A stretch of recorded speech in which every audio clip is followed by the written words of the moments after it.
connaître le centre d'accueil, j'étais très jeune, mais j'étais déjà une fille très triste, très angoissée. J'étais aussi complexée et dû à tout ça, je suis devenue très timide, très renfermée sur moi-même et je n'osais pas parler avec les gens. J'étais quelqu'un de bloqué dans tous les sens de ma vie parce que je n'arrivais pas à avoir une vie sociale bien, parce que je n'arrivais pas justement à parler avec les gens. Donc cela a fait que j'ai eu une enfance très dure, malgré que j'avais quelques amis. Quand j'étais chez moi, je me sentais toujours seule, je me sentais toujours vide et j'ai déjà même eu envie de me suicider alors que je devais avoir 12 ans quand j'ai connu le centre d'accueil. Et justement, c'est en connaissant le centre d'accueil et en connaissant et en pratiquant les conseils pratiques qui étaient donnés, intelligents aussi, que j'ai pu justement apprendre à vivre une vie heureuse, apprendre à devenir heureuse. Et au jour d'aujourd'hui, j'ai plus cette timidité, ce complexe d'infériorité qui me dominait avant. Et justement, je suis heureuse, je suis quelqu'un de réalisé.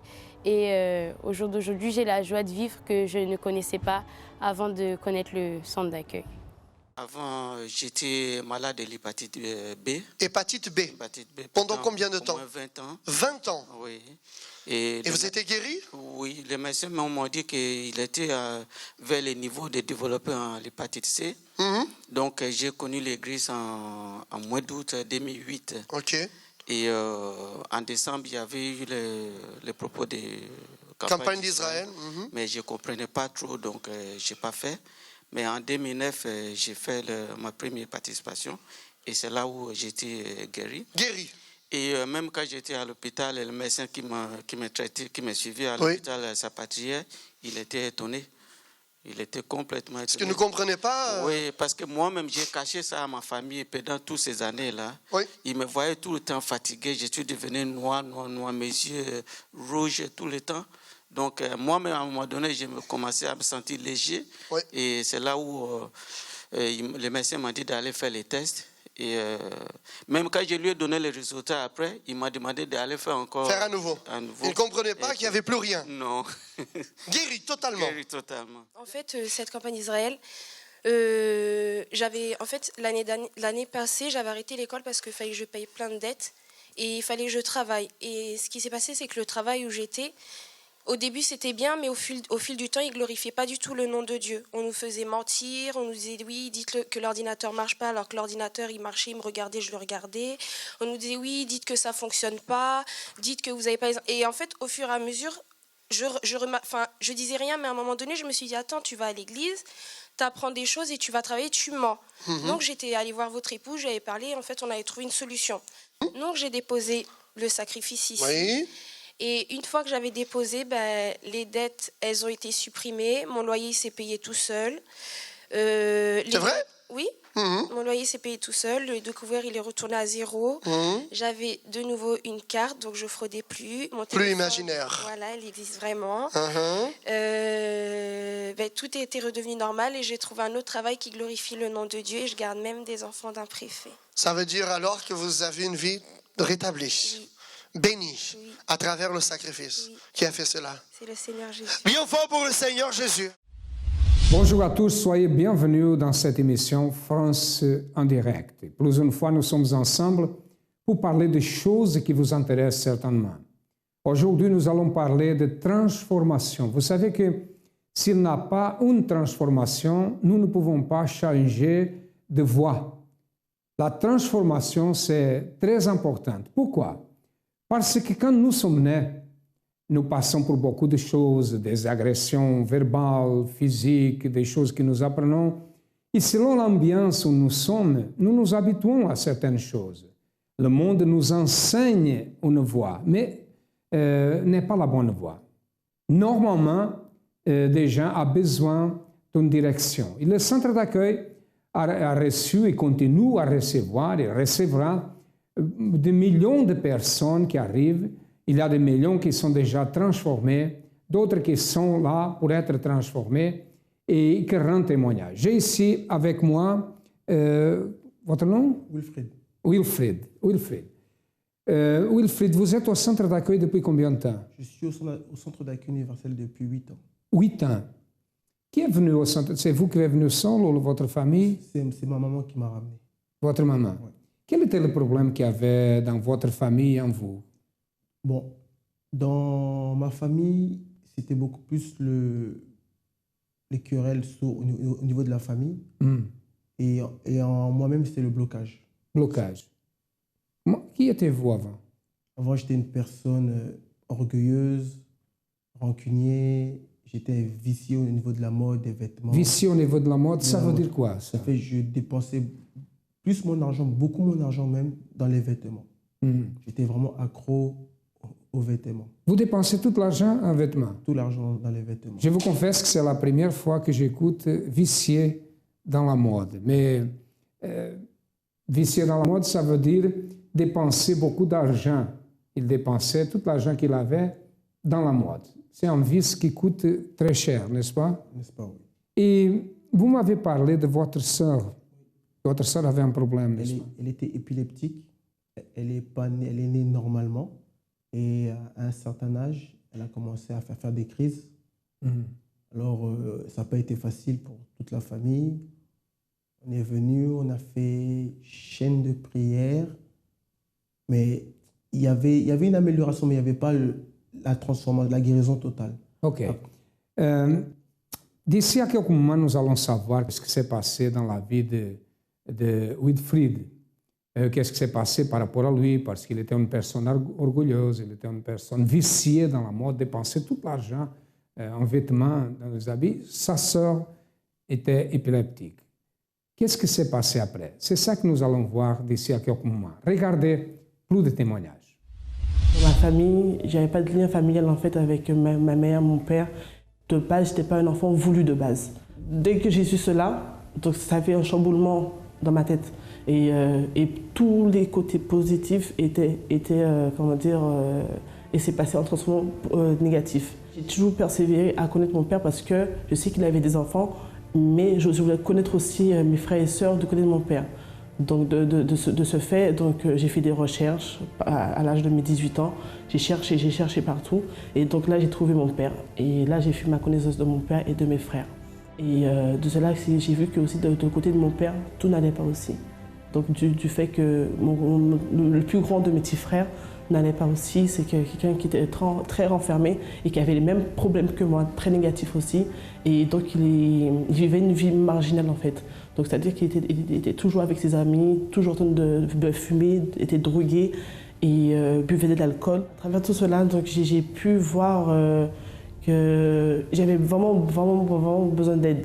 Donc tout ça a déclenché que j'ai une collègue avec qui je discutais beaucoup, donc il m'a conseillé. Ça m'a pris une année pour venir en fait, pour comprendre que j'avais vraiment besoin de Dieu. J'ai entendu parler de la campagne d'Israël du mois de juillet 2013, donc je ne savais pas comment ça se passait pour la campagne d'Israël. Donc on m'a expliqué et de là j'ai décidé de vraiment me changer mon intérieur parce que j'essayais de changer mon identité parce que tout ce qui s'est passé, moi, je voulais enterrer justement l'ancienne Céline. Maintenant, je suis plus en communion, je prie plus, je détermine justement pour avoir justement au-delà justement de cette transformation et que ma vie spirituelle avec mon père, c'est que du bonheur, que une grande joie en moi et vis-à-vis de ma famille aussi. À travers les chaînes de prière, il a transformé, il a changé aussi mon petit frère parce que lui qui était dans la drogue, lui qui était dans l'alcool, là, et qui limite, il s'occupait de ses enfants. Maintenant, il s'occupe de ses enfants, il va chercher ses enfants à l'école, il va chercher ma belle-sœur à son travail. Et même avant, il traînait toujours avec ses amis, même pour aller en vacances familiales, mais il était toujours avec ses amis. Mais maintenant, il va en vacances avec sa femme et ses enfants. Ma fille aussi, elle est contente, elle vit la parole de Dieu, elle est au PEB. Et là, franchement, même les tatas me disent qu'elle a vraiment changé, transformé. Et c'est plus la capricieuse qu'ils ont connue auparavant. Maintenant, c'est une fille joyeuse et pleine d'entrain. Donc voilà. Avant d'arriver au centre d'accueil, ma vie était complètement détruite. J'étais quelqu'un de triste, angoissé, suicidaire. J'étais malade. J'avais une maladie de peau qu'aucun médecin n'arrivait à soigner. Et c'est des plaques que j'avais sur tout le corps, de la tête aux pieds. qui apparaissaient, qui disparaissaient. Et je ne pouvais avoir aucun traitement parce qu'ils ne savaient pas ce que j'avais. Et j'étais quelqu'un de très triste parce que dans ma vie sentimentale, c'était chaotique. Je n'arrivais pas à être heureuse dans ce domaine-là. Je suis arrivée dans cet état au centre d'accueil. Donc je me suis lancée, j'ai fait des chaînes de prière, j'ai parlé avec le pasteur, les ouvrières. Ils m'ont conseillé de faire des chaînes de prière, donc j'ai fait des chaînes de prière du vendredi. Je ne savais pas comment il fallait faire, mais moi je me suis lancée aussi en plusieurs campagnes d'Israël. Et puis j'ai été guérie de cette maladie qu'aucun médecin n'arrivait à me soigner. Je me suis sentie, j'ai commencé à me sentir mieux. Dans ma vie professionnelle, j'ai vu aussi le changement dans ma vie professionnelle. Dans ma vie familiale aussi, je me suis mariée, je suis guérie. Et il y a eu les campagnes du jeûne de Daniel aussi, pour avoir le Saint-Esprit. Et j'ai reçu le baptême du Saint-Esprit, donc j'ai la paix, la joie, je suis heureuse, j'ai la joie de vivre. Et pour moi, je suis quelqu'un d'équilibré, épanoui. Et à travers toutes ces luttes, c'est comme ça que j'ai retrouvé aussi mon père que je n'avais jamais connu. Donc là, vraiment, Dieu a fait beaucoup de choses dans ma vie. Je sais qu'il fera encore beaucoup dans ma vie. Et moi, je suis en paix. J'ai la joie de vivre. Et c'est ce que je souhaite à tout le monde. Donc pour moi, le centre d'accueil, c'était vraiment... pour moi, c'est l'endroit où j'ai été sauvée. Pour moi, j'ai été sauvée en entrant au centre d'accueil. Parce que je pense que je ne serais pas présente aujourd'hui pour parler.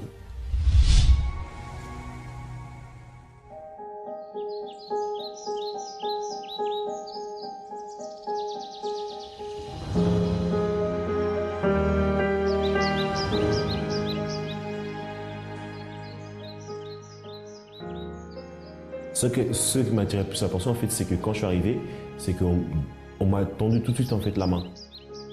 J'ai été vraiment frappée par la discipline et l'organisation.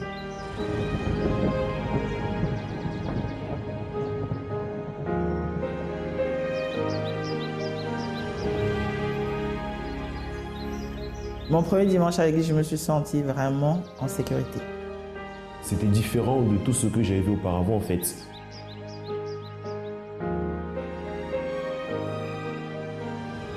Au centre d'accueil, j'ai appris à me prendre en charge, être indépendante et autonome. J'ai appris que je pouvais m'en sortir. Ici, on trouve motivation pour que nous puissions aller de l'avant.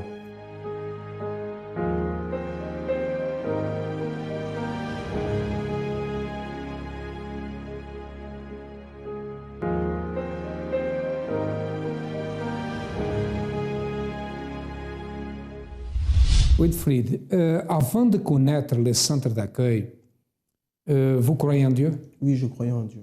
Vous participez, vous priez, vous aviez une religion, une église? J'étais dans une autre institution. Une autre institution, dénomination religieuse. C'est ça, oui. Mais votre vie ne marchait pas? La vie ne marchait pas, tout était bloqué. Comment était le premier contact au centre d'accueil? Qu'est-ce que ça a eu d'influence en vous? Je vous confesse que quand je suis arrivé, c'était un vendredi. Bon, j'ai vu ça un peu bizarre quand je voyais un peu le propos qu'il y avait. J'ai trouvé ça un peu bizarre. J'ai été très sceptique. Mais malgré ça, je suis quand même revenu le dimanche. Mais par contre, en venant le dimanche, j'ai senti une paix que je n'avais jamais ressentie. Et la deuxième fois que vous êtes venu, la deuxième fois, vous avez commencé à sentir un changement? Un changement, une paix. En rentrant, j'ai jamais oublié ça. En rentrant, il y avait une paix à l'intérieur de moi. J'avais jamais eu cette paix à l'intérieur. Dites-moi une chose. Vous êtes venu au temps de la campagne d'Israël, au Proche, non? Proche. Avez-vous participé de la campagne d'Israël? Oui. Bon, c'est pas tout de suite, mais c'était après. Après. Qu'est-ce que Dieu a réalisé dans votre vie? J'avais raté mon bac 2 fois. 2 fois. Tout était bloqué avec. Tout était bloqué. J'ai raté mon bac 2 fois. J'ai participé à une campagne d'Israël. J'ai eu mon bac. Le permis, le code, je l'ai raté 3 fois. La conduite, je l'ai raté 2 fois. J'ai participé encore à une autre campagne d'Israël. J'ai eu mon permis. J'ai eu des travaux. En même temps d'une campagne d'Israël, ma soeur qui était épileptique, j'ai demandé à Dieu qu'il puisse guérir ma sœur. Parce que comme je vous ai dit, on faisait les chaînes de prière, mais ce n'était pas trop ça. Il fallait faire une campagne d'Israël. On s'est tous lancés avec la famille, on a fait la campagne d'Israël. Et ma sœur, jusqu'à aujourd'hui, elle a été guérie. Ça, depuis combien d'années qu'elle a été guérie? Environ 3 ou 4 ans. 3 ou 4 ans. Elle avait des attaques fortes? Oh oui, des attaques fortes. Et une fois par semaine, une fois par mois, plus ou moins? Une à 2 fois dans la semaine. 2 fois dans la semaine. Ouais. Depuis 4 ans, presque 4 ans, qu'elle est guérie complètement? Guérie complètement. À travers la campagne d'Israël? À travers la campagne d'Israël. Est-ce que les médecins le suivaient? Oui, les médecins le suivaient. Qu'est-ce qu'ils ont dit après? Ils ont pensé peut-être que ce n'était pas la télé, les jeux vidéo, parce qu'elle n'est pas née comme ça. Par exemple, dans la famille, on n'a jamais eu ça, par exemple, dans la maison. Il n'y a personne qui est né comme ça. Peut-être qu'ils ont supposé peut-être que ce n'était pas la télé ou les jeux vidéo, mais nous, on savait que c'était un mal qui était là, qui était venu. À travers le centre d'accueil, vous êtes délivré du vice de la mode, de dépenser d'argent comme ça, n'est-ce pas? Vous avez eu votre bac qui était difficile. Oui, difficile. Le permis de conduire aussi. Oui. Vous n'avez pas... Certainement, vous êtes nerveux ou timide par ça. Vous avez vaincu cette situation. Votre sœur a été guérie de l'épilepsie. Il a d'autres choses? Aujourd'hui, qui êtes-vous? Vous travaillez? Oui. Aujourd'hui, je suis une nouvelle personne. J'aide maintenant, je suis au sein de la Force Jeune France, j'aide maintenant de nouveaux jeunes. Ce que j'ai vécu, j'aide les jeunes maintenant à se battre aussi, à avoir cette force que j'ai eue à travers le centre d'accueil. C'est que tout est possible. Transformé. C'est une personne transformée. Vous et votre famille, n'est-ce pas? Oui, c'est ça. Bon, d'ici à quelques moments, nous retournerons. Regardez plus de témoignages. Je connais l'église en décembre de 2010. J'ai invité mon mari, cancer, diabète, tout. Vous savez qu'elle avait le cancer, elle avait le diabète? Oui. Quand elle est venue ici, 2009, je me rappelle, elle mettait toujours un truc, des bandes, tout ça, des opérations. 5 opérations. 5 opérations. En plus, pasteur, il y a une dette dans la maison que mon mari fait, 67 000 €. J'ai parlé avec le pasteur. Je ne sais pas si tu as témoigné aujourd'hui. Moi, jamais j'ai témoigné ici. Ça, c'est moi qui l'ai vu toute seule pour me parler des choses. 60 000 €, pasteur. J'ai parlé avec le pasteur Lionel. Je ne savais pas lire. Je prends de la dette que mon mari fait. Je cachais. Je montrais la dette de 10 impôts. De 10 impôts. Pasteur, 3 jours, je prends de l'enveloppe de campagne Israël. J'ai qui 20 €. Je mets 20 €. J'ai prié par le cancer, par la dette qui chez nous. Je passe à porter entrer dans la maison pour la violence. En semaine, la dette est faisait. Reste 7 500 €. Cancer. C'est fini. Dette. C'est fini. Diabète. C'est fini. Ok.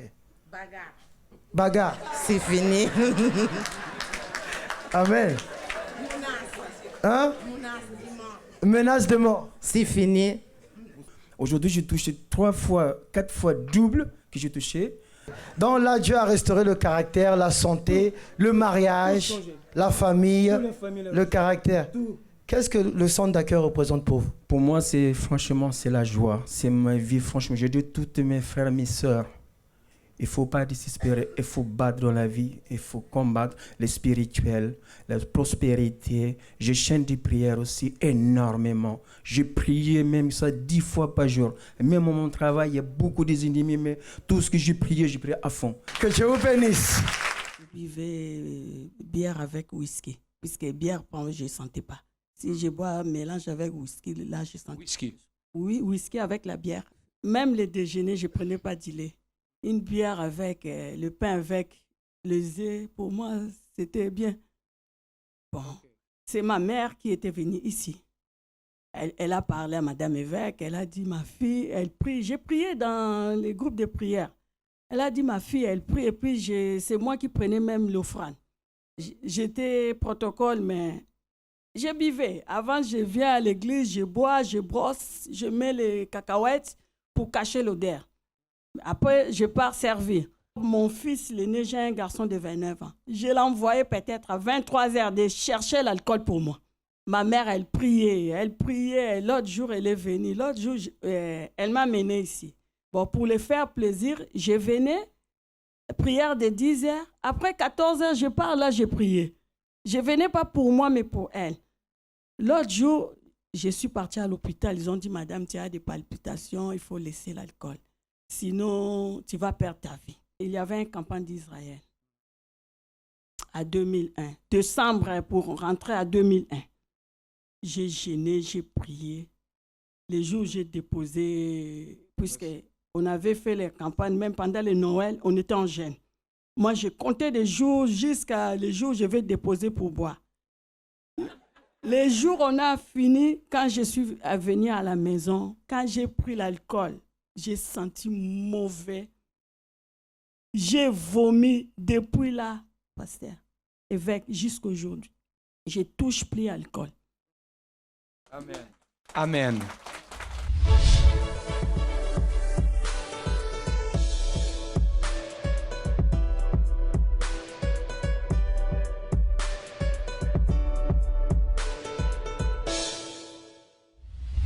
Si vous avez un problème dans la famille, dans votre santé, si vous êtes une personne triste, si vous n'avez pas trouvé la bonne voie, sachez que les portes du centre d'accueil sont ouvertes du matin au soir, de lundi à lundi. Et nous sommes là pour vous aider. Wilfried, qu'est-ce qui représente pour vous le centre d'accueil? Ça représente l'école de la foi. L'école de la foi. L'école de la foi. C'est ici que j'ai appris vraiment à utiliser la foi. Vous avez appris. Dites-moi une chose, sans parler le nom des institutions, parce que nous ne sommes pas ici pour faire la concurrence. Mais quelle est la différence entre l'institution que vous participez, religieuse, et le centre d'accueil? Quelle est la différence? Qu'est-ce que vous avez trouvé différent? La différence, c'est que là où j'étais dans mon institution, je priais beaucoup. Il n'y avait aucune attitude de foi. Mais, vous priez beaucoup, mais vous n'avez pas de résultats? Pas de résultats. Mais au centre d'accueil, j'ai vraiment eu le résultat. Vraiment le résultat. Est-ce qu'ici, vous pratiquez plus qu'avant? Vous pratiquez la foi? Oui, je pratique la foi, c'est obligé. Si je ne pratique pas la foi, c'est un vrai danger. Vous sentez que le centre d'accueil, c'est une église, une institution qui a une foi vivante? Une foi très vivante même. Très vivante. Pour moi, même le centre d'accueil universel, c'est comme une maman. C'est une maman, c'est la maison mère. C'est vraiment une maman. OK, merci. Et que Dieu vous bénisse, continue à vous bénir. Bon, nous allons maintenant regarder un témoignage d'une personne qui a participé à la campagne d'Israël. Elle avait beaucoup de problèmes. Regardez ce qui s'est passé. Avant d'arriver au centre d'accueil, j'étais quelqu'un de dépressif parce que je sortais d'une séparation, d'un divorce. Donc, c'était mon fils, je précise que c'était mon fils de 13 ans qui s'occupait de moi. Parce que de par ce divorce-là, j'étais dépressive, j'étais devenue hyper tendue, je prenais beaucoup d'hypertenseurs, je prenais des hypertenseurs, des anxiolytiques, voilà. Et j'avais pas envie de sortir, donc je restais dans mon lit. Donc c'est mon fils qui m'amenait à manger, tout le temps je dormais, même pour aller travailler. J'étais tout le temps en arrêt de maladie aussi. Tout le temps en arrêt de maladie, et je voulais voir personne. J'avais de la haine, beaucoup de haine par rapport à mon ex-mari. J'étais triste. Je ne sortais pas. J'ai pensé au suicide. Parce qu'après, on ne voit pas d'issue. On se dit comment on va faire avec 2 enfants, seuls, tout le temps malades, tristes. On n'a pas envie d'aller travailler, on n'a pas envie de se réveiller, on n'a rien envie de faire. Ben, le mieux, c'est de se suicider. Et puis après, le problème est réglé. Ben, à cause de ces arrêts, j'avais des problèmes dans ma vie professionnelle. Je recevais des semeurs que je déposais, comme j'ai dit en première partie, je déposais à la maison et tout. Et mon fils m'a incité, donc arrivé au centre d'accueil avec mon fils, mes 2 enfants. J'ai entendu parler des bénédictions que Dieu peut faire dans notre vie si on agissait notre foi. J'ai entendu aussi parler du sacrifice. J'ai vu qu'il y avait des gens qui témoignaient par rapport, oui, j'ai sacrifié tant, ou j'ai sacrifié, j'ai tout mis sur l'autel et Dieu a fait, il a opéré dans ma vie. Alors je me suis dit, voilà, je vais me lancer aussi. Donc je me lançais corps et âme dans les sacrifices. J'ai fait plusieurs sacrifices, plusieurs propos, campagne d'Israël pour sacrifier pour ma vie. Maintenant, je suis complètement transformée. Parce que c'est vrai qu'avant, j'avais de la haine par rapport à mon ex. Dieu m'a appris à travers le Saint-Esprit à pardonner. Donc je ne suis plus triste, plus angoissée. Je n'ai pas voulu pardonner à mon ex. Donc maintenant je vis plus paisiblement. Dans ma santé, voilà, maintenant ça va. Je suis plus malade. J'ai de la force, Dieu m'a fortifiée. Je ne prends plus d'antidépresseurs. Voilà. Dans ma vie professionnelle, justement, et dans ma vie financière, je suis bénie. Maintenant, je ne suis plus secrétaire adjointe, je suis c'est la secrétaire de direction de l'établissement. Le centre d'accueil, je vais dire que c'est, avant d'être une maison de prière, c'est une maison qui nous enseigne à agir notre foi, à chercher surtout, avant d'agir la foi, de chercher à avoir une communion sincère avec Dieu. Et à travers cet enseignement qu'on reçoit chaque jour, on apprend à persévérer. Et même quand on passe par des luttes, des moments très, très, très difficiles, apprendre à tenir afin d'aller jusqu'au bout. Comme la vie de Rosita a changé, votre vie peut changer aussi.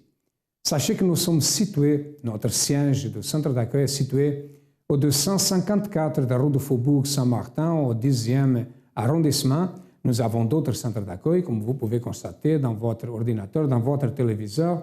Nous avons aussi un numéro de téléphone. Appelez-nous, ou si vous avez besoin de notre aide, cherchez le centre d'accueil plus proche et nous sommes là pour vous aider.